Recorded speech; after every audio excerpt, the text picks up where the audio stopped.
Ping Hearts. Ketika umurku 13 tahun, orang tuaku pindah ke kota dan aku masuk ke sekolah baru. Saat itu aku adalah anak yang pemalu, sehingga aku tak punya teman. Butuh waktu cukup lama bagiku untuk menyesuaikan diri. Anak-anak perempuan lain tampak lebih dewasa daripada aku. Banyak dari mereka sudah punya pacar, sedangkan aku mencium cowok saja belum pernah. Aku sama sekali tidak terbiasa mendapat perhatian dari anak cowok. Aku selalu merasa sangat malu atau merasa diolok-olok setiap kali ada yang tersenyum atau mengedipkan mata padaku. Aku tak pernah menganggap diriku ini cantik dan tak berpikir kalau anak-anak cowok akan tertarik padaku. Lalu, pada suatu hari, aku menemukan sepucuk surat di dalam lokerku. Terbungkus amplop biru, mungil, dengan tempelan stiker gambar hati merah muda sebagai perekatnya. Di dalamnya, terdapat secarik kertas, bertuliskan, "Aku rasa kamu itu cantik." Itu membuatku tersipu. Sungguh manis dan polos. Aku penasaran siapakah pengirimnya, namun aku tidak berniat untuk mencari tahu. Kuselipkan surat cinta itu di antara lembaran buku pelajaran, dan mulai berkhayal tentang si pengagum rahasiaku yang baru. Mungkinkah dia si cowok manis yang tadi memperbolehkanku meminjam pensilnya saat kelas matematika? Ataukah teman sekelompokku di lab IPA yang selalu membuat pipiku bersemu merah setiap kali ia tersenyum padaku? Mungkin juga dia adalah cowok di kelas sejarah yang berbagi buku pelajaran denganku. Karena aku lupa bawa, dan bisa saja dia adalah kakak kelasku si jangkung berbadan tegap yang gemar menulis puisi dan menghabiskan waktunya mengendarai sepeda motor itu. Aku sangat senang selayaknya anak remaja lain, yang tengah dilanda cinta monyet. Membayangkan rasanya bergandengan tangan dan mungkin berciuman untuk kali pertama. Setiap sedang sedih, aku mengeluarkan surat itu untuk kubaca lagi. Dan itu selalu berhasil membuatku tersenyum. Beberapa hari kemudian, saat membuka loker, aku menemukan sebuah surat lagi. Kali ini, amplopnya berwarna ungu, namun segelnya sama, yaitu stiker hati merah muda. Dengan begitu, senang hingga membuatku gugup. Perlahan ku buka amplopnya, dan ku keluarkan surat di dalamnya. Tulisannya adalah, "Kamu sangat menawan." Ku dekap erat surat itu di dadaku, dan mendesah bahagia. Selama sisa hari itu, aku berjalan melewati koridor sekolah dengan senyum sumringah menghiasi wajahku. Akhirnya, ada seseorang yang benar-benar menyukaiku, membuatku merasa istimewa. Aku ingin meneriakannya ke sepenjuru sekolah, tapi tentu saja aku terlalu malu untuk itu. Jadi kusimpan semuanya sendiri. Dengan cermat menempatkan surat-surat itu di tempat aman dalam buku jurnalku. Kuhabiskan beberapa hari selanjutnya menebak-nebak siapakah pengagum rahasiaku itu. Sebenarnya, tapi aku tak punya petunjuk sama sekali. Pastinya, yang aku tahu orang ini adalah sesama murid di sekolahku, tapi siapa?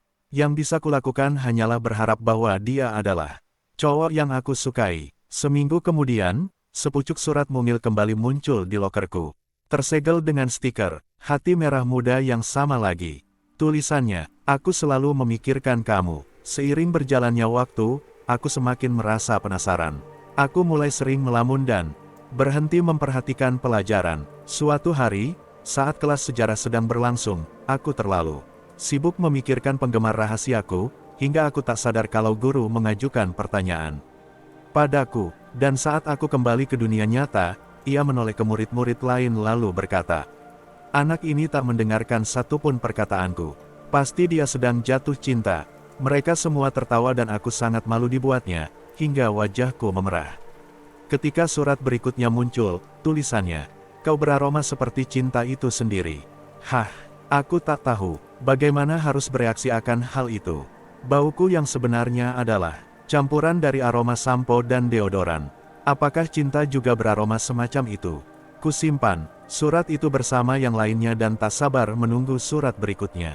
Aku tak harus menunggu lama, karena esoknya, sepucuk amplop merah muda sudah menanti di dalam lokerku. Tulisannya, "Aku ingin merasakanmu." Itu membuatku agak ngeri. Surat yang muncul selanjutnya malah lebih mengerikan.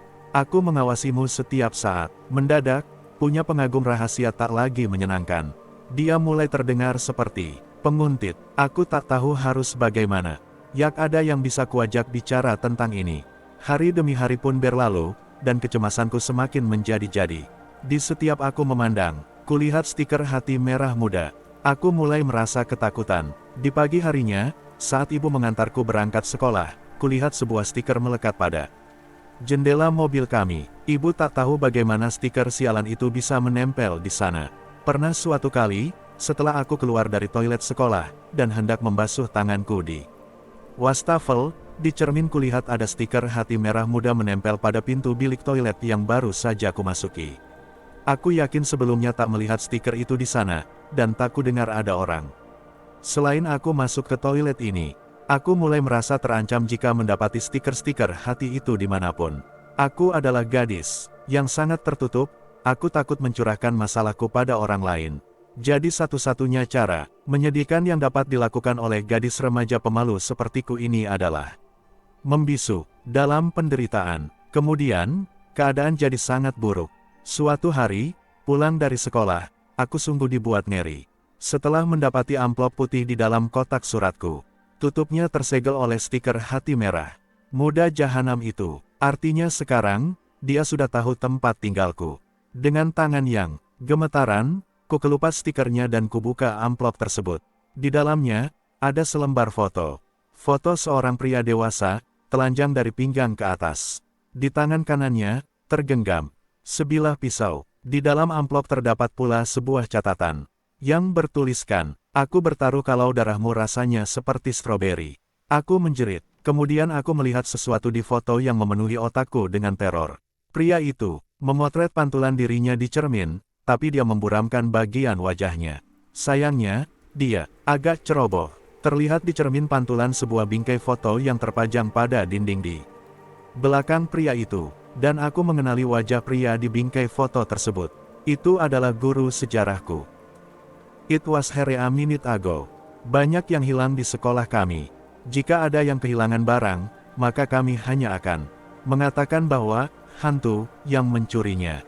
Semua ini sudah menjadi masalah sejak sekolah didirikan pada 1960-an. Barang-barang kami seringkali lenyap. Siswa kehilangan sesuatu sudah merupakan hal yang biasa untuk sekolah manapun, namun di tempat kami berbeda. Pensil yang kami taruh di atas meja menghilang. Begitu pula alat-alat tulis lain seperti pulpen, penggaris, penghapus, bahkan seisi kotak pensil. Kadang kami kehilangan jaket yang kami sampirkan di punggung kursi ataupun topi yang kami geletakkan di atas tas.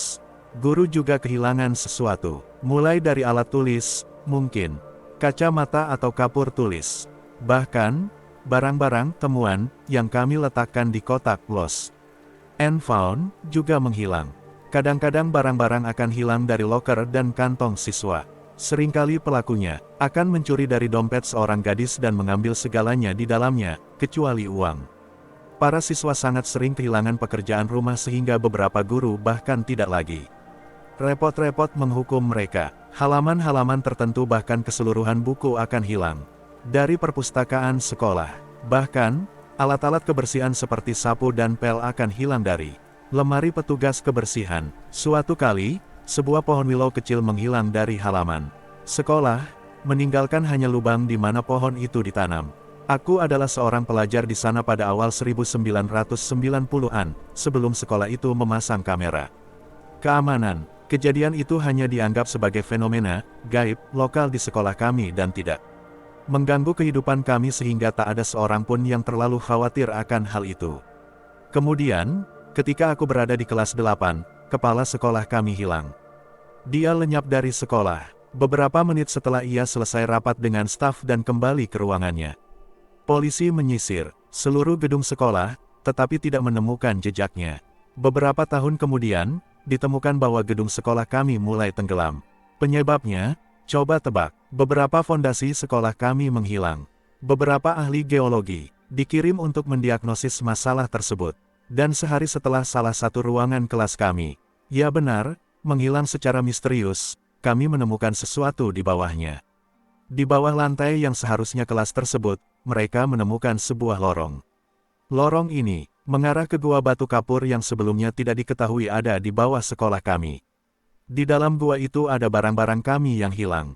Alat-alat tulis, buku-buku perpustakaan, pakaian, kalkulator, dan lembaran pekerjaan rumah tertanggal tahun 1960-an. Mereka juga menemukan sebuah peti seukuran tubuh manusia. Kami tak pernah tahu apa isinya, sebab mereka yang dikirim ke bawah untuk menyelidikinya juga menghilang.